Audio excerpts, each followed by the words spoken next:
o foco mesmo da minha carreira toda foi estudar como grandes populações de células do cérebro codificam informação.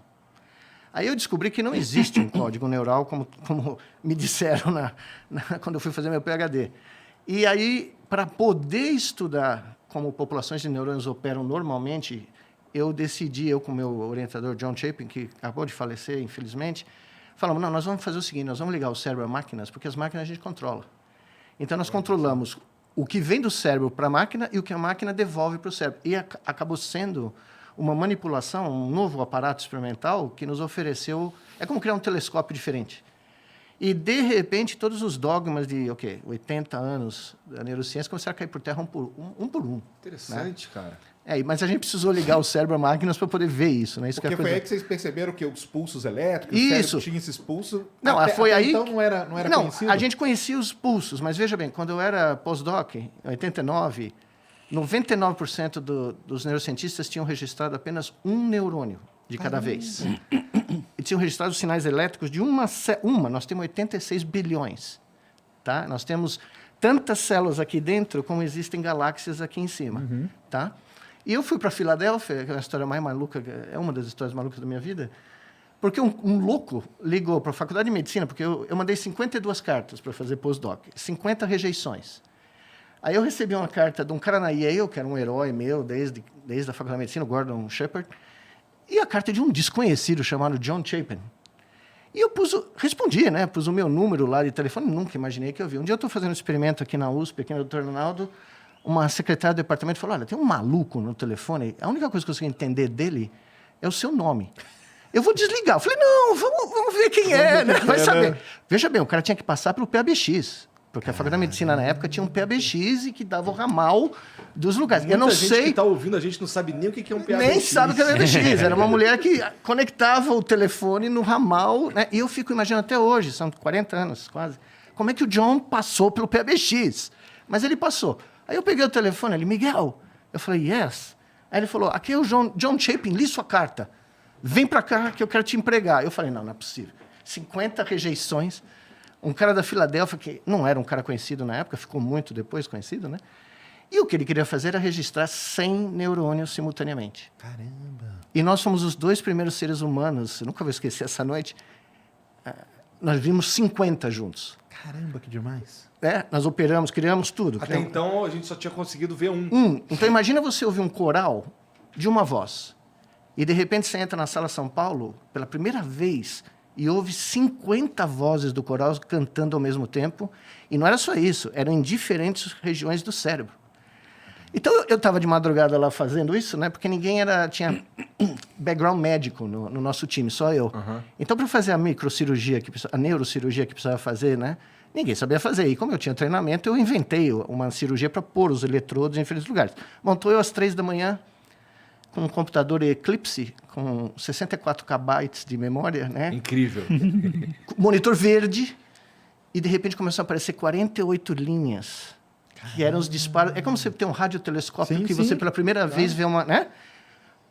No que eu estou, isso toca o telefone, que ainda era telefone fixo, né? Era o John Chapin. Deu certo? Eu falei, deu. O cara despencou, ele morava em New Jersey. Ele despencou às 4 da manhã. Você estava onde? Eu estava na Filadélfia, no centro da Filadélfia, perto do estádio dos Eagles, né? Do Philadelphia Eagles, né? Que é o time lá.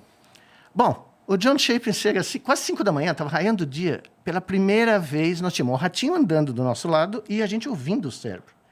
E eu comecei a ouvir 300 milissegundos antes do ratinho fazer qualquer coisa e sabia o que ia acontecer. Porque o barulho das 50 células, do 48 neurônios... Elas se conectando e tal. Elas dizendo, vou virar a cabeça para a direita. Vou pôr o meu bigode no meio do troço. Aí entra o John. O cara quase chorou, né? Porque ele era 10 anos mais velho que eu. Passou a vida inteira esperando para ver aquilo, né? Querendo ver aquilo. Aí ele falou, é muito bom que nós estamos os dois aqui nesse momento. Eu falei, por quê? Ele falou, porque nós vamos poder dividir o mesmo advogado para o divórcio, né? Porque quem vai acreditar que nós dois estamos fora de casa, 5 da manhã, registrando neurônio, vendo rato, e era um ratinho só, né? Nós ficamos até, 8, 9 da manhã, e no dia seguinte, foi uma das coisas mais emocionantes da minha carreira, né? Quando espalhou a notícia pela universidade que nós tínhamos feito, eu apareci umas 3 da tarde, né? Estava morto, né? Quando eu entro no departamento, tava lá o John explodindo champanhe. Gente que eu nunca ouvi falar, me cumprimentando. Gente que nem olhava na minha cara quando eu passava no corredor, né? Porque foi um desses momentos que mudou, né? Mudou. A partir daí, o que pôde ser desenvolvido com a gente conseguir ver mais do que um neurônio? Então, aí nós fomos crescendo, nós fomos os primeiros a registrar 50, fomos os primeiros a registrar 100, 500, 1000 e 2000. Caralho. Então já estava virando Shark, né? E sempre tinha uma champanhe guardada em algum lugar na hora que o troço der certo. Quando a gente viu que nós estávamos registrando 100 neurônios, essa é outra história muito doida. Nós estávamos num joint lá do famoso, chama Geno's, que é onde se faz o cheesesteak da Filadélfia, que é o sanduíche mais famoso dos Estados Unidos, que é o X-tudo, tá? É o filé lá com queijo, tomate, escambau de bico, e é na saída da cidade, onde tem um monte de caminhoneiro. E nós estávamos lá falando, pô, o que nós vamos fazer com isso? Nós temos a mina de ouro, mas ninguém tinha analisado, para você ter uma ideia, não tinha métodos estatísticos, matemáticos, para analisar 50 células ao mesmo tempo. Até então você tinha só detectado o pulso, né? Isso, você só tinha o pulso de um neurônio. Isso. De repente, você tinha 50 pulsos acontecendo. Então, correlações, toda sorte de padrões, né, espaço-temporais. Aí nós estamos comendo um cheesesteak, e eu não me lembro bem quem, foi um de nós dois, ou os dois ao mesmo tempo, falou, vamos ligar os nossos ratinhos, os nossos macacos, eu já estava na Duke aí, né? Vamos ligar os nossos bichinhos com robôs. E vamos ver o que é necessário para um bicho controlar um braço robótico, uma perna robótica, um carro elétrico, né? E aí alguém falou, mas o que nós vamos chamar isso aí? E o John tinha barba também, né? Ele era a minha cópia, 10 anos mais velho. E nós viramos e falamos, bom, vamos chamar de interface. Brain Machine Interface. Aí levanta um caminhoneiro atrás de mim com X, tudo, né? Em tudo que é lugar da barba, vira para nós e fala, that's a great name. Ou seja, nós tivemos o peer approval, foi instantâneo, entendeu? Acabou. O cara estava ouvindo a conversa, pensando, tem dois malucos aqui. Pensando, né? Imagina o que o cara estava pensando. Meu. E foi no dia que nós, para você ter uma ideia, no dia que nós publicamos, o primeiro nós publicamos em rato, né? Um ratinho controlando um braço robótico. Foi um troço, mas era rato, né? Os caras falaram, não, mas é rato. Tem que fazer algo mais, né, macaco. O dia que nós publicamos o trabalho na Nature com os macacos controlando robôs tridimensionalmente, fazendo movimentos tridimensionais, né? E nós pusemos um macaco na Duke controlando um robô do lado da Duke, ali 5 metros de distância, e um robô no MIT.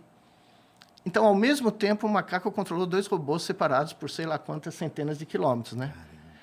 Nós chegamos no simpósio de neurociência, na Sociedade de Neurociência, naquele ano, era no meio das eleições presidenciais. Um comentário, esse é um dos estudos mais maravilhosos da história das neurociências. Muito obrigado.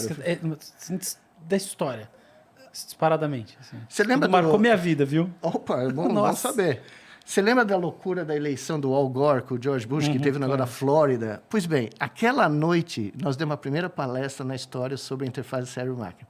Saiu na CNN. Então, você estava falando da Flórida e, de repente, aparece o nosso macaquinho fazendo barato. E nós estávamos em Nova Orleans, se eu não me engano, e todo mundo bebendo, né? Eu não bebo muito, mas o pessoal vai lá na Bourbon Street e é uma beleza, Entendi. né? Como chama? O quarteirão francês, né? De Nova Orleans. Tava passando a CNN, o George Bush, o Al Gore, e, de repente, os caras falam, olha, é um macaco controlando o braço mecânico.